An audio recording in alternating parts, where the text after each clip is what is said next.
Mes amis, nous sommes là pour continuer avec notre émission Parole de la promesse. Et aujourd'hui, c'est vraiment d'abord l'essentiel de comprendre que la parole de la promesse concerne les fils et les filles de la promesse. Contrairement aux fils et aux filles de la promesse, il y a aussi les fils et les filles selon la chair. Or, la chair n'héritera pas le royaume de Dieu. La chair n'héritera pas le royaume de Dieu. Ce n'est pas tout enfant ou toute personne qui se dit enfant de Dieu qui est aussi enfant de Dieu. Non. Dieu est le créateur de toutes choses. C'est lui qui nous a créés. Dieu nous a créés, mais le problème en est que on ne peut pas catégoriquement ou automatiquement devenir enfant de Dieu sans pour autant passer par la nouvelle naissance. Mais au-delà de toute chose, il y a un choix que Dieu fait, que Dieu lui-même, par son amour, par sa grâce, nous met en disposition pour que nous puissions devenir enfants de Dieu. C'est pourquoi je voulais lire quelques passages dans le livre des Galates, chapitre 3, à partir du verset 24. La Bible dit « Ainsi la loi a été comme un précepteur pour nous conduire à Christ, afin que nous soyons justifiés par la foi. La foi étant venue, nous ne sommes plus sous ces précepteurs, car vous êtes tous fils de Dieu par la foi en Jésus-Christ. Et vous tous qui avez été baptisés en Christ, vous avez revêtu Christ. » Il y a une condition pour être appelé enfant de Dieu. Nous sommes tous les créatures de Dieu. C'est Dieu qui nous a créés. On devient enfant de Dieu. Nous ne naissons pas enfants de Dieu par nos parents. Non, ça c'est la naissance physique. Comme la vie physique a ses auteurs, c'est le père et la mère, ou papa et maman, qui sont les auteurs de la vie physique. C'est eux qui nous donnent la vie physique. Mais celui qui est aussi l'auteur de la vie spirituelle, c'est Dieu lui-même. Mais passant par Jésus-Christ. Et c'est ça que la Bible nous mentionne, il n'y a qu'une seule porte, la porte étroite. D'ailleurs, tel que nous parlons, cette porte est encore ouverte pour accueillir tout le monde. Nous sommes à la période de la grâce, où le Seigneur a dispensé cette grâce. Et c'est ce que nous venons de parler dans le chapitre 9, dans le livre des Romains, où l'apôtre Paul voulait introduire à ses frères, selon la chair, les Israélites, à comprendre la nécessité du salut, à comprendre la nécessité d'être sauvés, parce que le salut n'est qu'à un seul nom, c'est dans le nom de Jésus. Et ce salut-là, c'est l'impératif. Aujourd'hui, nous voyons, il y a beaucoup de dégâts qui se passent dans des églises, surtout dans nos communautés, des églises africaines, où les gens qui n'ont pas encore eu ce changement de la nouvelle naissance, ils veulent que Dieu puisse les bénir, Dieu leur donne les mariages, Dieu leur donne les enfants, mais ils n'ont pas encore accordé la première place à Jésus. Et c'est là où on dit, ce n'est pas selon les désirs charnels, les désirs de la chair, que Dieu puisse agir. Mais Dieu, parce qu'il est souverain, il fait des grandes choses. Mais je voulais aujourd'hui, par rapport à ce moment, dans cette partie, pour que nous puissions parler de la parole de la promesse. C'est dans le verset 9 du chapitre 9, dans le livre des Romains. La Bible dit ceci. « Voici en effet la parole de la promesse. Je reviendrai à cette même époque, Sarah aura un fils. » Ça, c'est les paroles qui sont dans Genèse chapitre 18, le verset 10. Qu'est-ce que cela veut dire? Le fils qu'Abraham avait eu avec Sarah, c'est un fils que Dieu lui-même avait planifié. Dans le plan de Dieu, Dieu savait que Sarah aura un enfant. Et c'est cet enfant-là sur qui va reposer les promesses. Et cet enfant, c'est un enfant de la promesse. Ce n'est pas n'importe quel enfant. Bien-aimé, Nous n'avons pas tous les mêmes possibilités devant Dieu. Nous n'avons pas tous les mêmes choix. Et c'est ça qui est un peu marqué ici. Certaines personnes peuvent te détester sans pour autant connaître qui tu es.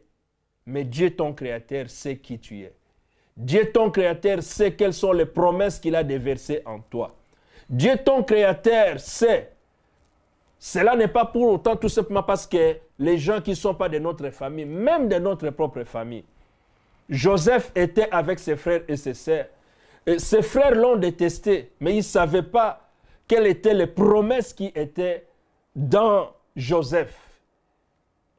Le dépôt que Dieu avait mis en Joseph, ses frères même ne savaient pas. Mais ici, le Seigneur dit, voici en effet la parole de la promesse. Je reviendrai à cette même époque, Sarah aura un fils. Et quelque temps après, quand l'année est passée, la Bible dit, Sarah est tombée enceinte et il avait un fils qu'il a nommé Isaac. Isaac, c'est le fils de la promesse. Et c'est pourquoi nous avions lu quelque part pour dire que tous ceux qui sont israélites ne sont pas nécessairement Israël. Ne sont pas tous les fils de la promesse. S'ils étaient les fils de la promesse, ils allaient comprendre, ils allaient connaître quand la lumière est venue chez les siens. Et la Bible nous dit, les siens ne l'ont pas reçu. Ils n'ont pas saisi, ils n'ont pas compris les temps où ils étaient visités. C'est pourquoi Jésus va pleurer même pour Jérusalem, que si tu connaissais les temps où tu as été visité. Jérusalem qui tue les prophètes. Et c'est la même situation que nous vivons aujourd'hui. Ceux qui nous tuent comme enfants de Dieu, ceux qui nous critiquent, qui parlent mal des serviteurs de Dieu, c'est ceux qui sont aussi appelés des frères, des sœurs. Il y en a qui sont appelés des prophétesses. Mais la méchanceté, l'envie, la haine dans leur cœur, dans leur bouche, et tout ce qu'ils annoncent, tout ce qu'ils disent, les témoignages qu'ils disent, c'est juste du mépris envers. Mais quand ils te voient, ils font semblant. Ils font semblant. Mais ici, la Bible dit, à la même période, à la même époque, je reviendrai et Sarah aura un fils. Nous savons que le premier fils de la promesse, c'est Isaac. Et la Bible continue de nous dire, et d'ailleurs même, parce que ce qui est très bien, c'est ce que nous devons lire encore dans Romains chapitre 11, à partir du verset 3 jusqu'au verset 5. C'était aussi pour l'élection de la grâce. La Bible dit, c'est Élie qui demandait à Dieu par rapport à sa situation et comment cela est devenu par rapport à lui. Il dit, Seigneur, ils ont tué tes prophètes et ils ont renversé tes autels. Moi, seul, je suis resté et ils cherchent à monter la vie. Mais quelle réponse Dieu lui a donnée? Quelle réponse Dieu a donnée à Élie? Je me suis réservé 7000 hommes qui n'ont pas fléchi les genoux devant Baal et n'ont point fléchi les genoux devant Baal. De même aussi, dans les temps présents, il y a un reste selon l'élection de la grâce. Oh, gloire à Dieu, car c'est là où est caché ceux qui aiment savoir pourquoi notre communauté s'appelle Reste de Victoire. Voilà, ça vient de là. Ça vient de là dans Romains 11 et le chapitre 11, le verset 5, où le Seigneur dit, de même aussi dans les temps présents, il y a un reste selon l'élection de la grâce. Dans les temps présents où nous voyons ceux qui sont appelés enfants de Dieu vivent pour aller médire, dire du mal des autres. Les enfants de Dieu, au lieu de chercher à connaître d'abord la profondeur, parce que la Bible dit, c'est la vérité qui nous affranchira. La Bible dit, mon peuple périt par manque de connaissances. Aujourd'hui, pour que nous puissions avoir la victoire sur la maladie, sur tout ce qui nous trouble, nous devons acquérir la connaissance. Nous devons connaître, savoir d'abord qui est ce Dieu qui est venu nous sauver. Il est puissant. La Bible dit, il était au commencement la parole. La parole était avec Dieu, la parole était Dieu. Et cette parole qui est la source de vie. Et cette vie qui est devenue la lumière des hommes. Et cette lumière est venue pour éclairer le monde. Mais le monde n'a pas compris. Et c'est de la même façon aujourd'hui. Beaucoup de gens vont chercher la main de Dieu. Partout où ils vont pour chercher la main de Dieu. Mais ils ne cherchent pas d'abord à connaître ce Dieu-là. Car ce Dieu-là, s'il vient dans ta vie, il éclaire ta vie.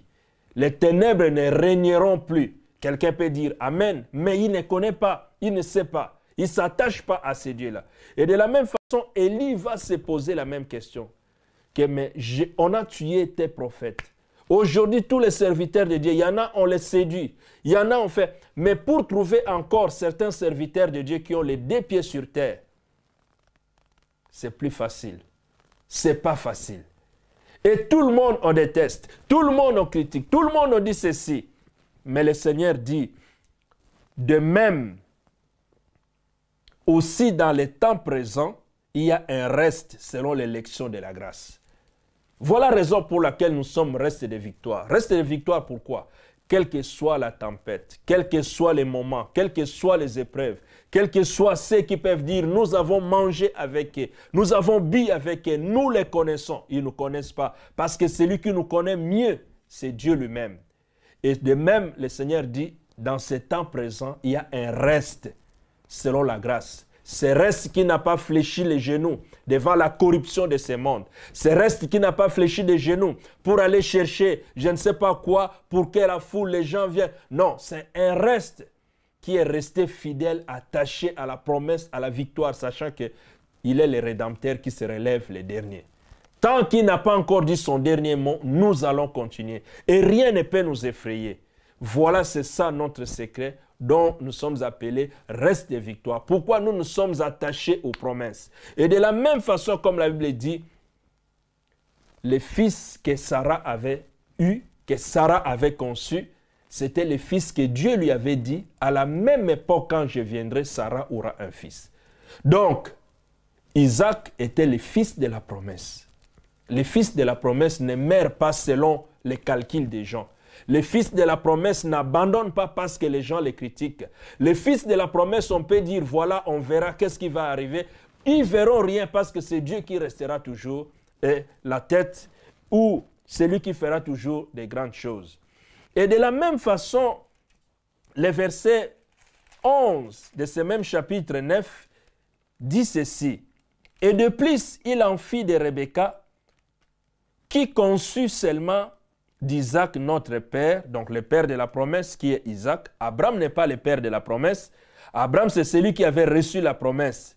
Mais l'accomplissement de la promesse qu'Abraham avait reçue s'est accompli sur Isaac. Isaac, c'est la réponse. Isaac, c'est le fils que Dieu avait dit que Sarah aura un fils et Sarah aussi avait un fils. Et ce fils-là, c'était Isaac. Isaac, c'est d'Isaac que commence la promesse.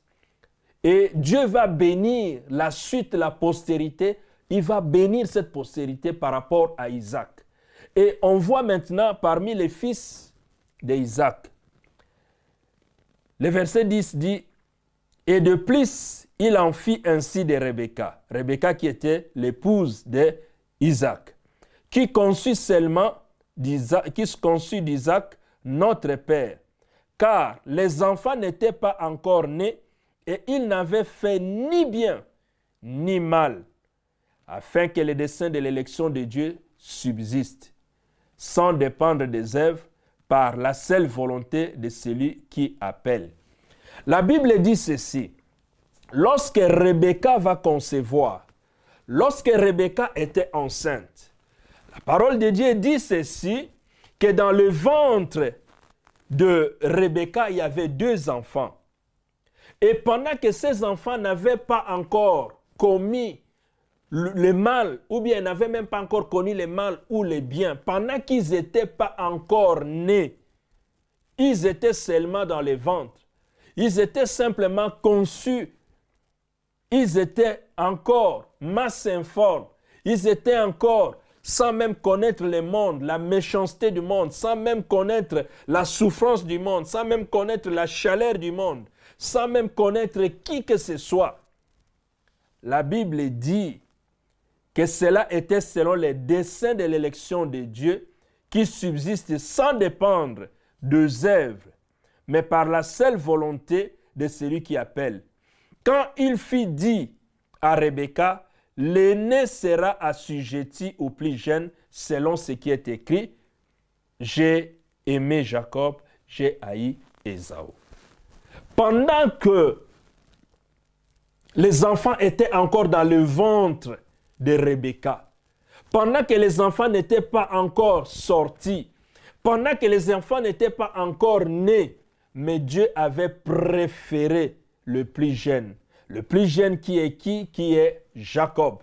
Jacob qui est celui, quand bien même il a grandi dans le plan de Dieu, un jour sa mère a dit, voilà, ton père Isaac va mourir et il va donner la bénédiction et toi, voilà, fais ceci parce que sinon il donnera la bénédiction à ton frère Ésaü. Mais déjà quand ils étaient dans le ventre, Dieu avait déjà choisi Jacob. Il avait déjà choisi le plus jeune. Il l'avait déjà choisi. Et ici, on dit, c'est ce qu'on dit dans Malachie, dans les chapitres 1, à partir du verset 2, verset 3, on dit, Dieu a haï, mais ce n'est pas la haine, ce n'est pas le mépris, comme si Dieu était injuste, c'est ce que l'apôtre Paul va nous expliquer. Mais Dieu avait déjà fait le choix. Les fils de la promesse entre Ésaü et Jacob, nous voyons que c'était Jacob, celui que Dieu va appeler Israël. Les fils de la promesse, c'est le choix de Dieu. C'est pourquoi je dis, la nouvelle naissance, ce n'est pas le choix des hommes. La nouvelle naissance, nous ne l'héritons pas par le sang.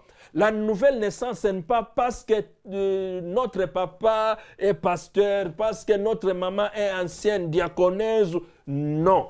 La nouvelle naissance, c'est un choix où chacun doit répondre par la foi en croyant en Jésus-Christ, le recevant comme Seigneur et Sauveur de sa vie. Beaucoup de gens, cette phrase, des fois, c'est devenu un peu comme une phrase. Oh oui, j'ai reçu Jésus-Christ comme Seigneur et Sauveur, mais sans pour autant vraiment reçu Jésus-Christ comme Seigneur et Sauveur. Si Jésus est vraiment Seigneur et Sauveur dans ta vie, ta façon de parler, ta façon d'agir doit changer.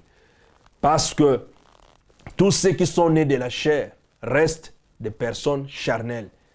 Et ceux qui sont nés de l'Esprit sont enfants de Dieu. On est enfant de Dieu si simplement on a été saisi par l'amour de Dieu qui est le choix de Dieu. Et c'est pourquoi j'ai dit, les fils de la promesse, c'est Isaac. Et les fils de la promesse devaient naître de cette descendance d'Isaac. Jésus est venu dans le monde pour que nous puissions être de cette lignée-là d'Isaac. Où nous voyons que Jacob, entre Jacob et Ésaü, il y avait les choix. C'est la naissance d'en haut. La nouvelle naissance, c'est la naissance d'en haut. La naissance physique, c'est la naissance d'en bas. Et la nouvelle naissance, c'est la naissance d'en haut. Et quand nous naissons de nouveau et que l'Esprit de Dieu habite en nous, les paroles que je suis en train de partager pour les fils et la fille de la promesse, c'est des paroles qui vont lui donner la joie. Ça va tressaillir son cœur. Ça va lui donner l'impulse pour avancer, pour comprendre, pour savoir que je suis le fils et la fille de la promesse. Mais pour celui qui est le fils et la fille selon les désirs de la chair, ça va l'hériter, ça va l'énerver. Il va chercher à voir où sont des trucs folkloriques. Il n'en trouvera pas parce qu'il cherche du folklore. Mais la parole de Dieu, comme je l'ai dit, Jésus est venu dans ce monde pour nous faire connaître qui est Dieu. Pour qu'en saisissant, et ce qui explique la parole de Dieu, c'est la parole de Dieu.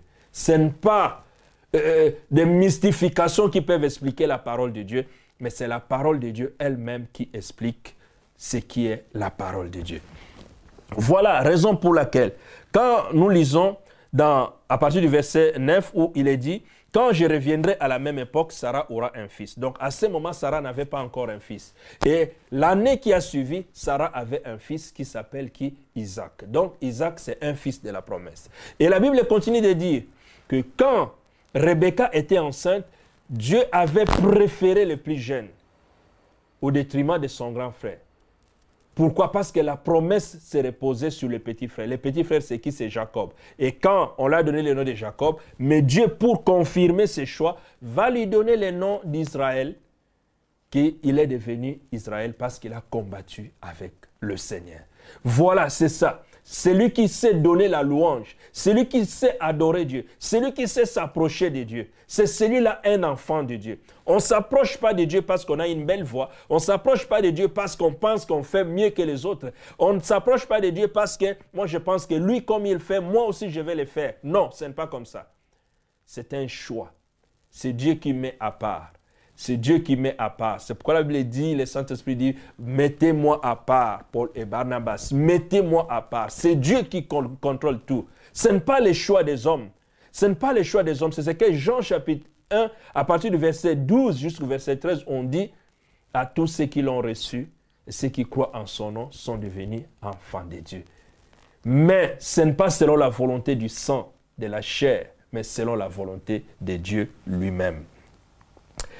Est-ce que, par rapport à ça, comme la Bible nous dit dans le verset 12, quand le plus jeune, la Bible dit, quand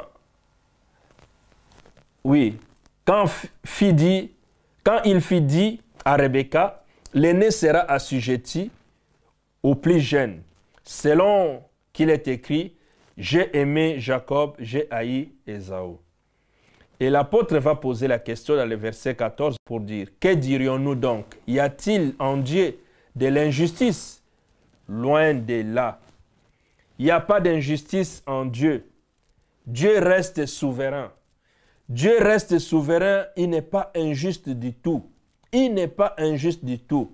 Car, ça continue dans le verset 15 pour dire, car il a dit à Moïse, je ferai miséricorde à qui je fais miséricorde. Et j'aurai compassion de qui j'ai compassion. Waouh! Dieu a dit, il fait miséricorde à qui il veut. Il aura compassion à qui il a compassion. Je voudrais dire au fils de la promesse, je voudrais m'adresser à la fille de la promesse. Ces paroles te concernent. Maintenant, je vais vraiment parler, je vais laisser les fils et les filles de la chair, les fils et les filles qui sont encore dans les pétrins de leur haine, de leur méchanceté, de leur mauvais témoignage, je vais les laisser de côté. Mais je vais parler maintenant aux fils et aux filles de la promesse. Il y a un moment où on peut parler dans le sens général. Tout ce que j'ai essayé de parler, c'était d'abord pour expliquer ce qui était, pour que nous puissions comprendre qu'il y a la parole de la promesse, c'est cette parole que nous acheminons, que nous continuons à proclamer et à parler. Peut-être les gens n'ont pas compris cette parole. Les gens ne nous ont jamais donné le temps de nous écouter. Les gens n'ont jamais eu le temps de nous écouter. Les gens nous ont critiqués de loin. Les gens nous ont lapidés de loin. Les gens nous ont chassés de loin. Les gens nous ont fermé des portes de loin. Les gens ont transporté les mauvais témoignages par rapport à nous de loin. Mais cette occasion, Dieu a donné pour que nous puissions entrer dans vos maisons, de nous écouter attentivement, de nous suivre attentivement. D'ailleurs, notre numéro de téléphone circulera, de telle sorte, si vous avez des questions, si vous avez quelque chose ou un sujet, nous allons répondre. Mais cette dernière partie sera réservée aux fils de promesse. Celui qui est fils ou fille de la promesse va suivre la dernière partie que nous allons développer. Parce que ça, c'est pour nous, les fils et les filles de la promesse. Mais ceux qui ne sont pas les fils et filles de la promesse, peut-être par rapport à ce moment, ils pourront zapper, passer de côté, parce qu'ils pensent que non, voilà ce que nous disons n'a pas de sens. Mais les fils et les filles de la promesse auront soif et envie de connaître la suite avant que nous puissions conclure. Parce que la partie qui reste concerne les fils de la promesse.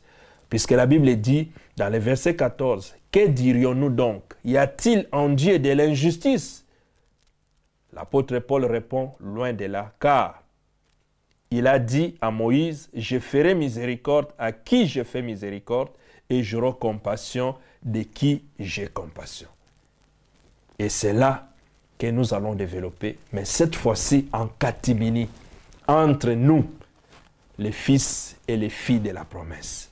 Les fils et les filles de la promesse ont soif d'écouter Dieu. Les fils et les filles de la promesse ont envie de continuer. Les fils et les filles de la promesse n'ont pas besoin de voir le fait pour qu'ils croient que Dieu existe. La Bible d'ailleurs dit, les Juifs veulent, pour croire en Dieu, ils veulent des miracles. Mais les Grecs, pour croire en Dieu, et ils veulent la sagesse. Un Dieu qui parle, pour qu'ils puissent parler dans leur cœur, pour qu'ils puissent comprendre. Mais ici, nous avons un Dieu qui est au-delà, plus que celui qui fait les miracles, parce que c'est un Dieu faiseur de miracles. C'est un Dieu qui agit. Si la parole de Dieu habite en nous, Dieu est capable à tout moment de faire les miracles.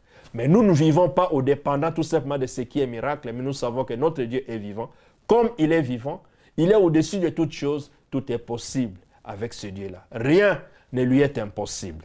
Raison pour laquelle nous réservons maintenant la dernière partie pour les fils et les filles de la promesse. À tout à l'heure, nous allons prendre la dernière partie pour conclure.